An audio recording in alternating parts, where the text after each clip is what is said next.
iFILM, London.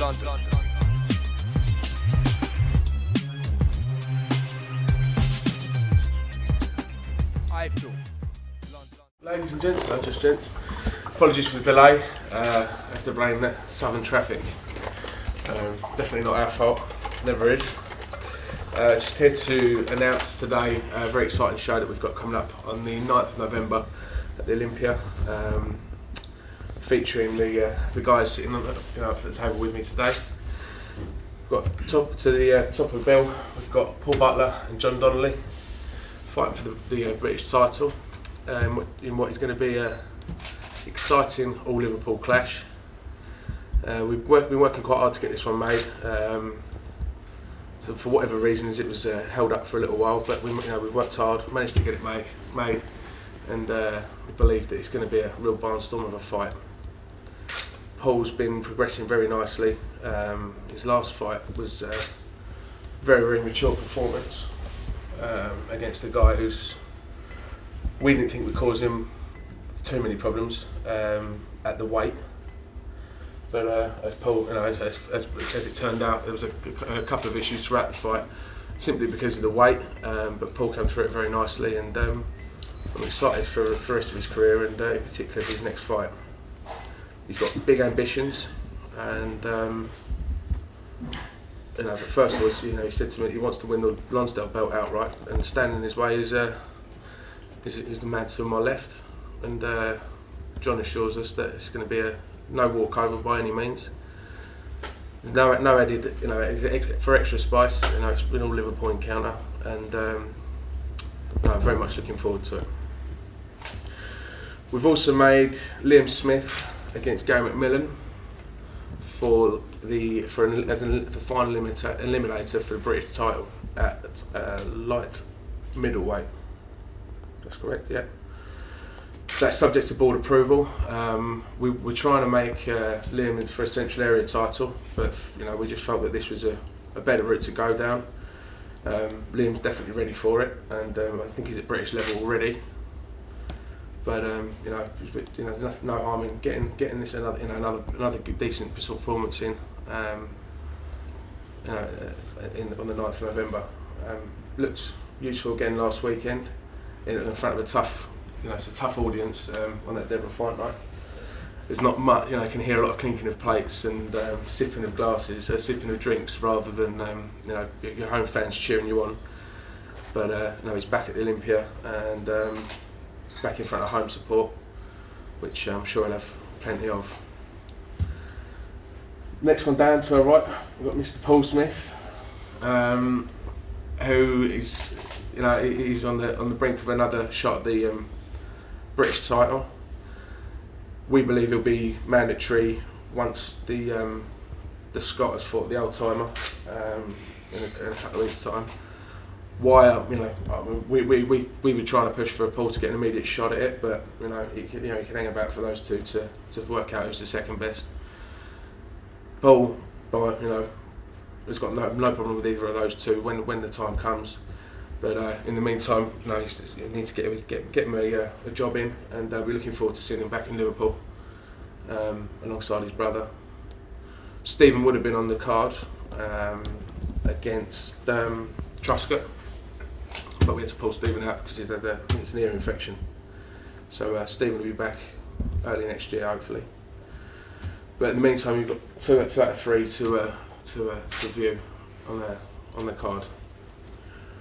And we've also got the pro debut of Matty Fagan, new guy we're very excited about, and local lad, and assures me that he's ready to do the business and just knuckle down, train hard, and show us what he's all about. He's under no illusions as to how difficult the paid ranks is going to be, but very excited to have him on board, and especially in front of his home crowd. It's good to be back up in Liverpool. We've had some really good nights up here, particularly I think it was last October, November, with Nathan Cleverley and Mr. Bellew. It was a great night at the Echo, and now we've got a new breed of local lads coming through that we'll start off at the Olympia, and there's no reason why in 12 months or so time we can't be back there and drawing huge crowds again. Any questions for the guys? Please feel free to ask. Paul, you had to be patient to get these sort of opportunities and you've been calling out for a long time. Now it's here. What's the sort of emotion? Is it excitement or? Yeah, I'm happy to be boxing for a British title in Liverpool against a good opponent in John Donnelly, so can't wait for the 9th of November now. John a better opponent than Sexton? Yeah, I think they're as good as each other. They've both got their weaknesses and they've both got their yeah, the Have you ever sparred together, you two, or done any? Yeah, we've done sparring in the past. We've worked together before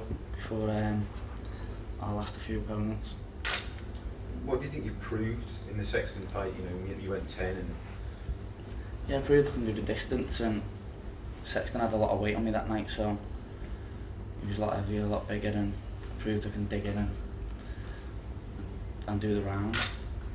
I don't know if you know what the background to what their last fight with Sexton with Ashley Sexton was. On the day Ashley weighed in, ridiculously over the weight. As ever, Paul, consummate professional, turned up. He's done his job, made his weight.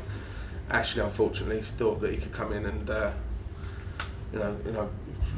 to take £8 on you on the day. £10 on the night. £8, weighing in over on the day before, and then it's probably assumed that he probably ended up £10 over on the day.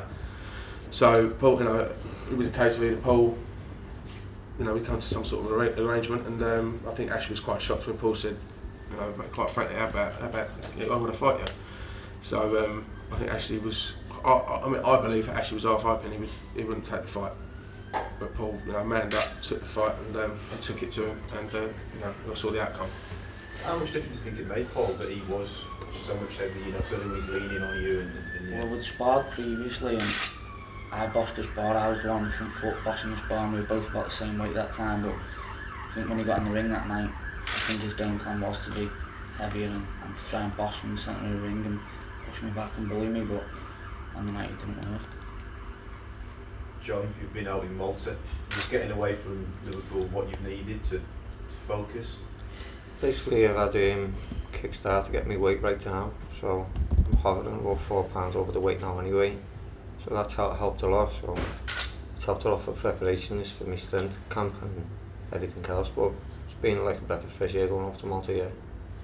And I assume you've watched Paul against Sexton. It was a good win for him. Were you impressed, or have you seen things that have given you encouragement? I think Sexton basically went in there with a game plan and it went out the window. Paul outboxed him, plus outfought him. He looked like he dominated the fight from sitting back on the ropes, but as you say, big weight difference there. Like, I don't know, much better than a tough 12 rounds, and that's what I'm training for, nothing else.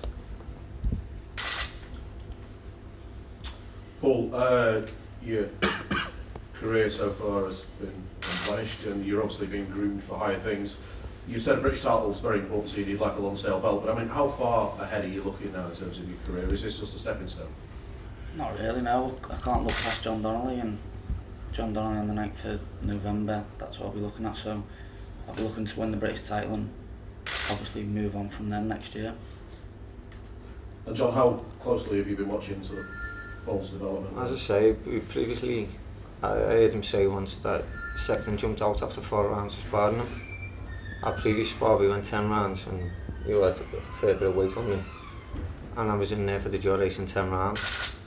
That was just before I was fighting. I was walking around at 8'6", so that was just before the English title shot. But I know how good of a boxer he is, I know how good of a fighter he is, but I think on the day when we're both down at the weight, I think I'll match him for ability and strength as well. Does super flyweight suit you better? Far better. I've always been boxing above my weight, but as I say, the weight's under control now. Living my life a lot better, and I'm going to take this opportunity with 2 hands. But I'm not, as you say, I'm not taking nothing for granted. I know it's going to be a hell of a fight, and a fight I'm going to win. You believe that you're going to win? I wouldn't be in it otherwise. I will win the fight. Can we just throw a question to Paul? Paul, once you get back in the ring, it'll be about a year since the Groves fight. It's been a long time coming back. I mean, what's been going through your mind in that 12 months? just frustration, not being able to. When my arm went, it went bad. I think everyone knows about it anyway. Now it's been that long that I've been going on about it. I had the operations to sort it out. Mike Hayton done a great job on it, and then just getting back in training and ticking over and trying to get fit again. And once you pass 25, the hardest thing in the world to do is to get back into shape after you let yourself get out of shape. And it wasn't too like my own fault letting myself get out of shape. Just when my arm went, everything else went, and there was literally nothing I couldn't do. You know, I couldn't run, I couldn't go to the gym and lift weights, I couldn't do anything else. So I just had to just rest and let the hand heal up. The manner of the fight, the way I lost the fight was a bit cruel and hard to take for myself. I thought it was warming up nicely and I just got caught with a great shot what I didn't see, and George Groves done a great job on the night, but I know that's minimum the level that I will be longer and that I can perform at. Been over in the wild card recently with Liam and the lads up the gym sparring. I've been over to France sparring world champions and world title contenders and more than holding my own. I just need to get back in and get a few rounds under my belt before I get another shot at the British title and then go from there. It was a short fight with Groves, but you had your moments. That must encourage you, really. I caught him in a big shot at the end of the first round, and that's what snapped me hand. That's what broke the ball in my hand. It's boxing, isn't it? You know, I've caught plenty of kids with the same shot I got caught with. And for the first time in my life, I got done by a shot that I didn't see. I've been hit harder since, but never at that split second on that split point where, you know, boxing's all about inches. An inch left or right, a split second slower I'd have caught it. If I'd have caught him with a full closed fist at the end of the first round, it's all ifs and buts, and that's boxing. The fact of the matter is I lost the fight and I need to get back now as quick as I can. You were looking, or certainly talking about the possibility of dropping down to middleweight before you fought Groves. That fight came along. I mean, is that still a possibility, or do you see yourself as you approach 30 very much as a super middleweight? I don't think I've got time now to drop down and base myself at middleweight and campaign, even if I wanted to. You know, people around me, some people think I can make it, some people think I can't. I personally think I could make 11.6, but I don't think I'd be any good in the ring after the weigh-in. If I was to drop down now, I've got to establish myself at a middleweight. As a middleweight, I've got to establish myself and bed myself into the weight, and then try and get the opportunities. The titles are all tied up. You know, it's a buzzing division, the same as like the lightweight division in Britain, and super middleweight. I'm more or less guaranteed to get my shot back. Plus, I've got notches on the belt. If I drop down, it's a fresh start. It's 4 more fights to earn the Lonsdale belt outright. And like Paul was saying, that's my main ambition at this stage, to win the Lonsdale belt outright. What was the reaction, Paul, when the board put through the notices and they'd made Reid against Anderson? I sort of knew. I'd spoke to Robert Smith about it, and you know, anyone that knows me anyway knows I'm cheeky anyway. I just asked outright, and I asked what was happening over it, and he said, look, in reality we can't make Kenny Anderson wait for another purse bids. If he was to call for me straight away, which I'm next in line anyway, it'd have to go to fresh bids. And Kenny Anderson's waited a year for the title. You know, last November when I fought Groves, I technically bumped the queue in front of him because he was waiting for his shot. So it would be unfair to make Kenny Anderson wait. All Robert Smith said was, if I get a fight put to me, I'll make that fight, and the winner has to waive grace to fight you. So whoever wins out of that fight, as Francis was saying, I'll be mandated to challenge you next time, and the winner will fight me. You're in this sort of down period since you last fought. You seem to have done quite a lot of sparring. Is this the first time in your career for quite a number of years that you've done and travelled as much as you have and got that experience? Yeah, and I said a long time ago, and I've said it to a few people now, I wish when, you know, it's all going back in the past, when I left Billy Graham, I wish I'd have gone straight to Joe Gallagher.